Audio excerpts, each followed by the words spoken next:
Je m'appelle Myriam, j'ai 37 ans, je suis née en 1982 à Florensac, à 60 km de Montpellier, où j'ai grandi dans une famille juive orthodoxe. Dans ma famille, très peu de femmes travaillaient. Elles avaient plutôt l'habitude de rester à la maison à s'occuper de leur foyer et de leurs enfants. Après avoir eu le bac en 2000, du jour au lendemain, j'ai quitté le domicile familial. J'ai suivi mon amoureux de l'époque et je suis allée m'installer avec lui à Montpellier. Dans l'idée de voyager, de découvrir le monde, d'avoir des enfants, fonder une famille heureuse, tout en étant indépendante. Mais malheureusement, notre union n'a pas dépassé les 6 mois et je me suis retrouvée sans domicile dans une ville que je ne connaissais pas. Grâce à ma détermination, j'ai réussi à trouver du travail et à m'en sortir. Et en 2002, j'ai été engagée dans une agence d'assurance au centre de Montpellier, dans laquelle je suis restée plus de 12 ans. J'ai commencé en tant que simple stagiaire, et puis avec du courage, beaucoup de travail, des cours du soir et des sacrifices, j'ai réussi à monter les échelons jusqu'à devenir l'assistante du directeur de l'agence en 2015, à l'âge de 33 ans. Le jour où j'ai appris pour ma promotion, j'étais extrêmement fière de moi.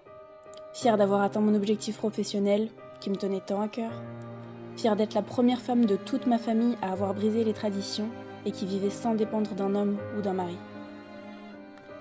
Hélas, ma joie n'a pas duré bien longtemps, parce que très rapidement, je me suis rendu compte du côté pervers de mon patron. Sans vouloir rentrer dans les détails, ce porc m'a harcelée sexuellement pendant 1 an, 7 mois et 11 jours. Et il a profité de ma situation de fragilité familiale et sentimentale pour me transformer en objet de ses fantasmes. Il était marié et il avait 3 enfants, dont 2 étaient déjà à l'université. Mais ça l'a pas empêché de prendre ses aises avec moi. Au début, j'étais choquée, bloquée, perdue, et mon manque de réactivité sur le moment l'a encouragée à continuer de plus en plus. Et par la suite, mon blocage s'est transformé en une honte, mélangée à une peur immense. La peur d'être pointée du doigt, de ne pas être crue, la peur de tout perdre, mon job, le respect des gens, mon statut social. La peur de détruire la famille de ce porc et de condamner ses enfants. Tout se mélangeait dans ma tête. Dans l'agence où je travaillais, quelques collègues étaient au courant de ce qui se passait. La plupart d'entre eux savaient ce qui se passait. Et les rares personnes qui ne savaient pas avaient de très forts soupçons. Mais malgré ça, personne n'osait parler. Ils avaient tous peur de perdre leur travail, de se retrouver au chômage du jour au lendemain et de devoir en chercher un autre. De l'extérieur, je donnais l'impression d'être la femme la plus heureuse du monde. J'étais indépendante, libérée, avec un travail stable et bien payé, dans une région où le travail ne court pas les rues. Mais de l'intérieur, j'étais de plus en plus malheureuse et stressée. J'avais perdu énormément de poids, jusqu'à atteindre 49 kg pour 1m73. J'avais aussi perdu toute joie de vivre, à tel point que j'ai rompu avec mon copain, sans lui donner de raison. Ce porc avait détruit ma vie. Tous les soirs, je rêvais de cet animal mort, dévoré par des corbeaux et des crocodiles. Et tous les matins, je me préparais devant le miroir, à affronter une journée d'enfer avec lui. Un jour, j'étais désespérée. J'ai donc pris mon courage à deux mains et je suis allée voir ma mère pour lui raconter ma souffrance. Et au lieu de me réconforter, elle m'a regardée avec un air presque moqueur et elle m'a dit « T'as quitté ta famille, tu as renié tes origines, ton éducation, ta religion, tes principes, ta stabilité pour être indépendante et ne pas dépendre d'un mari, quelqu'un qui aurait pu te protéger et te réconforter. T'as préféré changer de vie. Admire le résultat, ma fille. Tu as mené en échec toutes tes relations amoureuses, tu t'es interdit d'avoir des enfants, et au final tu dépends d'un homme qui n'est même pas ton mari, avec lequel tu n'as aucun avenir, que tu détestes plus que tout, qui te détruit petit à petit. Tout ça pourquoi ? Pour savourer une indépendance éphémère ? J'espère que tu l'as bien savourée, ma fille. » J'étais scandalisée par les propos de ma propre mère. Je suis partie de chez elle en courant et en pleurant. Le soir venu, j'avais repensé à ce qu'elle m'avait dit, et que je le veuille ou non, elle avait raison sur un point. Je dépendais d'un homme. Je dépendais du bon vouloir d'un porc. Cette pensée m'horrifiait et me dégoûtait. Ce soir-là, je m'en souviendrai toute ma vie. J'avais pleuré, j'avais hurlé comme une folle. Et vers l'aube, j'avais pris ma décision. Le lendemain matin, mardi 19 septembre 2017, j'ai téléphoné à l'agence pour prétendre un petit rhume et j'ai contacté la police, la médecine du travail et une association anti-harcèlement. C'était extrêmement difficile pour moi de leur raconter tout ça, mais je l'ai fait. Ma plainte a été déposée et les jours qui ont suivi, je suis restée à la maison Le port avait reçu des courriers et des visites inattendues. Il a été mis au courant de la procédure que j'avais déclenchée à son encontre. J'ai appris par la suite que la direction générale à Paris l'avait même muté dans une autre ville pour limiter l'impact de l'affaire sur l'image de la marque. À son départ, beaucoup de langues se sont déliées. Mon dossier devenait de plus en plus solide, et malgré un début de victoire dans mon affaire, je n'ai jamais remis les pieds dans cette agence. 3 mois après avoir quitté l'agence, j'avais reçu un appel téléphonique de la part d'un responsable à Paris, qui m'a proposé de me voir afin de trouver un arrangement à l'amiable, en laissant entendre une rupture conventionnelle avec 30 000 € de dédommagement pour retirer ma plainte et démentir publiquement mes affirmations. J'ai refusé automatiquement par principe. Et sous son insistance, j'ai avancé la condition de vouloir être accompagnée par mon avocat à toute rencontre éventuelle, la chose qu'il a refusée catégoriquement. Aujourd'hui, presque 30 mois après les faits, je vis à Florensac, la commune de mon enfance, toujours à 60 km de Montpellier, dans une maison à 2 pas du château du Vuillot. Au niveau personnel, j'ai plus ou moins renoué avec ma famille. Je suis en couple depuis bientôt 1 an et demi et je suis actuellement en congé maternité. J'ai fait une pause dans ma vie professionnelle et nous prévoyons, mon ami et moi, de nous marier, novembre prochain. Ah, dernier détail. Mon ex-patron a été condamné il y a 3 semaines à 20 000 € d'amende et 9 mois de prison avec sursis. Une sacrée victoire pour moi. Après tant d'années de souffrance et de honte, ce port a bien évidemment fait appel de sa condamnation. Affaire à suivre.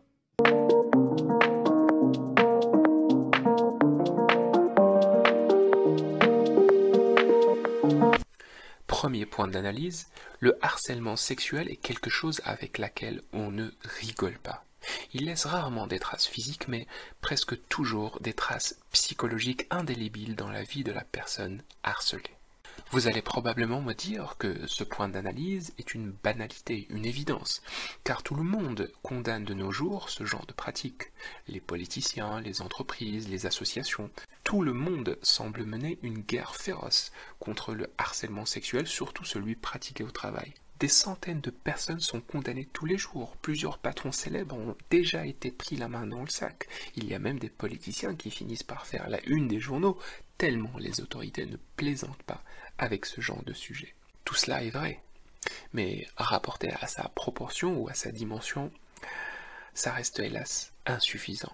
Voyez-vous, sur une centaine de personnes harcelées sexuellement au travail par exemple, il faut compter facilement 60 à 80% d'entre elles qui ne vont jamais oser se plaindre, préférant généralement soit prendre leur mal en patience, soit changer de travail.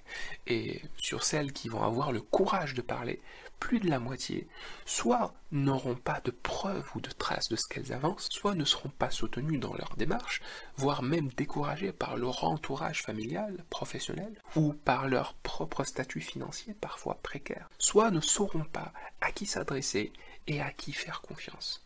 Et à la fin, les plus chanceuses d'entre elles, 2 ou 3% maximum, qui réussiront à voir leur dossier arriver devant une comité ou devant un juge, n'entendront pas un jugement satisfait, ou en tout cas pas à la hauteur de la souffrance ressentie ou du cheminement parcouru.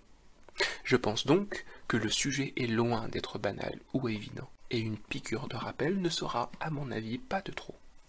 Revenons au témoignage de Myriam. Remarquez que celle-ci appelle son ancien patron le porc ou l'animal.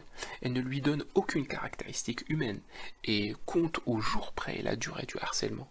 Elle dit 1 an, 7 mois et 11 jours. Cela prouve que le souvenir de son calvaire est toujours vif et montre une envie dévorante d'en finir le plus rapidement possible. Myriam nous explique par son témoignage que l'un des aspects les plus vicieux du harcèlement, quelle que soit sa nature, est son caractère répétitif. Même le geste le plus banal et le plus anodin, s'il est répété des centaines voire des milliers de fois sur plusieurs années, peut briser la volonté et la dignité des plus costauds.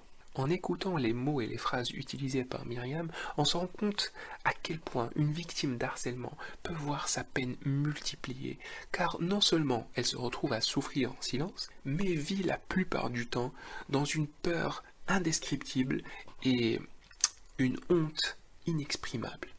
De mon point de vue, il y a 4 choses à faire dans le cas d'un harcèlement. Premièrement, montrer son désaccord très rapidement d'une façon claire et ferme, car plus la victime attend, plus le harceleur prend de la confiance et plus il devient difficile de s'y opposer. Deuxièmement, si le harceleur ne veut pas entendre raison, s'arranger alors pour récolter un maximum de preuves tangibles, des enregistrements audio, vidéo, garder des échanges de mails, des SMS, etc.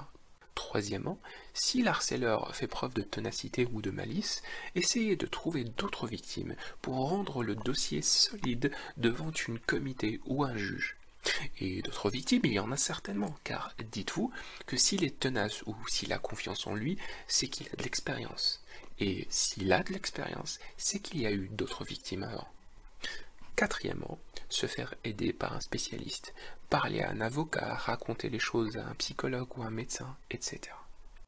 Maintenant, si malgré tout la victime ne veut pas entrer dans des batailles judiciaires pour X raisons qui lui sont propres, alors l'histoire de Myriam nous apprend qu'il faut au moins opter pour la fuite comme moyen de défense afin de protéger sa dignité et son équilibre psychologique. Il faut s'arranger à minima pour quitter définitivement le cadre toxique dans lequel l'harceleur l'isole et l'emprisonne. Deuxième point d'analyse, l'influence familiale et parentale ne se termine pas à la majorité de l'enfant, mais se poursuit de façon indirecte, même à l'âge adulte. Dans cette histoire, Myriam semble avoir une allergie à l'idée d'être dépendante financièrement d'un homme, une allergie développée très tôt via l'observation de sa propre famille. Un système familial qui ne semble pas lui correspondre, la chose qui est totalement respectable. Mais, de ce que je comprends du témoignage de Myriam, celle-ci semble pousser l'exercice à son extrême. Elle bosse tout le temps, s'interdit de prendre des vacances ou d'avoir des enfants de peur de devenir un jour dépendante du bon vouloir d'un homme. À cause de l'empreinte laissée par son éducation, par sa famille, Myriam bascule d'un extrême à un autre. En voulant fuir à tout prix toute forme de dépendance financière, elle se retrouve prisonnière d'autres formes de dépendance, professionnelle, sociale, etc. Je pense que si Myriam avait pris le temps d'analyser objectivement parlant le système familial qu'elle détestait tant, elle se serait rendue compte que celui-ci n'est pas mauvais en soi. En France, par exemple, et dans d'autres pays dans le monde, des millions de familles ou de parents choisissent de leur plein gré de se départager les tâches de cette façon. L'un d'eux travaille à l'extérieur et l'autre à l'intérieur, temporairement ou définitivement. Et cela fonctionne bien du moment que tout le monde avance en bonne intelligence et respecte ses droits et ses devoirs. Il n'y a rien de honteux ou de dégradant quand on travaille en équipe de dépendre les uns sur les autres ou de se compléter les uns les autres. Et pour tout vous dire, je ne pense pas que Myriam avait un problème avec cela. Sa crainte ou son objection était, je pense, vis-à-vis de la version corrompue de ce système familial. La version où celui qui travaille à l'extérieur, généralement l'homme, se croit supérieur à sa femme par ses rentrées d'argent. La version corrompue du système où celui-ci commence par faire appliquer sa loi à la maison, dicter ses conditions et finit avec le temps par rabaisser et humilier la personne qu'il est censé aimer et protéger, en voyant en elle un boulet, une bouche à nourrir, un fardeau inutile, etc. C'est ce type de vie qui reflète malheureusement une triste vérité dans beaucoup de ménages que Myriam cherchait à éviter à tout prix. Ce qui est largement compréhensible, car qui d'entre nous aimerait vivre dans l'humiliation ou le mépris? Malheureusement, à cause de son influence familiale et parentale, et aussi quelque part à cause de son premier échec sentimental, Myriam s'est concentrée sur ce qu'elle ne voulait pas faire, au lieu de se concentrer sur ce qu'elle voulait faire de sa vie. Elle a mis de côté tout ce qu'elle aimait réellement, voyager, découvrir, avoir des enfants, fonder une famille heureuse, etc. Elle s'est concentrée plutôt à trouver un métier qui la protégeait financièrement, afin de ne jamais ressentir l'humiliation de la dépendance. Et pour y arriver, elle a paradoxalement choisi de piétiner sa propre fierté pendant un bon moment. La fin de l'histoire de Myriam me fait penser que celle-ci a commencé à vivre réellement sa vie qu'à partir du moment où elle s'est libérée de sa hantise et de sa peur, et à partir du moment où elle a commencé à faire confiance à l'autre et à l'avenir. Troisième point d'analyse, le monde professionnel obéit à des codes officieux et parfois inavouables qu'il faut comprendre. Notez que dans l'histoire de Myriam, à aucun moment son supérieur n'a été inquiété par la direction générale de Paris. Celle-ci ne s'est pas beaucoup attardée sur le calvaire de Myriam, mais elle a choisi avant tout de protéger ses propres intérêts et son image de marque en essayant de trouver en arrière-boutique une solution à l'amiable. Le directeur, quant à lui, a été déplacé dans une autre région, probablement dans un poste équivalent ou plus important. De façon générale, toutes les entreprises, ou presque, vont, lors d'un entretien d'embauche par exemple, vanter aux candidats ou aux futurs salariés leur équité, leur dimension humaine, basée sur la justice, le respect et le bien-être au travail, etc. Cela peut être vrai dans une certaine mesure, mais si par exemple demain il y a conflit entre deux collaborateurs impliquant les intérêts de l'entreprise, je connais très peu de boîtes qui vont choisir de placer l'équité, la justice et le respect à la tête de leurs préoccupations. Ce qui se passe généralement, c'est ce que raconte Myriam, l'intérêt de l'entreprise avant tout. Si l'intérêt de l'entreprise, pour des raisons d'image ou autres, est de soutenir, défendre et accompagner tel ou tel salarié dans son combat, alors elle le fera. Si au contraire l'intérêt de l'entreprise, pour des raisons financières ou autres, est d'étouffer l'affaire et de passer rapidement à autre chose, elle le fera. Pour que ça soit plus clair et plus concret, faisons un simple calcul financier. Si l'entreprise de Myriam respecte la justice et l'équité humaine jusqu'au bout, elle devra réprimander, voire se séparer d'un directeur d'agence pervers. La chose qui lui coûtera probablement dans les 200 à 300 000 euros entre frais directs et indirects de son remplacement. En revanche, pour faire taire Myriam et la pousser à retirer sa plainte, un chèque de 30 000 euros, soit 10 fois moins, peut être suffisant. Il ne faut pas être un génie de mathématiques pour deviner laquelle des deux options choisira l'entreprise. Ce que je retiens au final de ce point d'histoire de Myriam, c'est deux choses. La première, c'est de ne pas avoir une vision utopique d'une entreprise, quelle qu'elle soit. Deuxièmement, comprendre le plus rapidement possible les codes officieux sur la base desquels fonctionne l'entreprise, afin de toujours savoir où mettre les pieds. Voilà, nous arrivons à la fin de cette analyse et je vous remercie de m'avoir suivi. N'hésitez pas à me laisser en commentaire vos retours, vos remarques et pourquoi pas d'autres points d'analyse auxquels j'aurais peut-être pas fait attention. Si vous avez besoin d'échanger sur un autre sujet ou d'être accompagné, n'hésitez pas à me contacter ou à aller faire un tour sur mon site web. Cela vous permettra d'avoir plus d'informations sur moi et sur ce que je propose comme service. Quant à moi, je vous donne rendez-vous dans quelques jours avec une nouvelle histoire.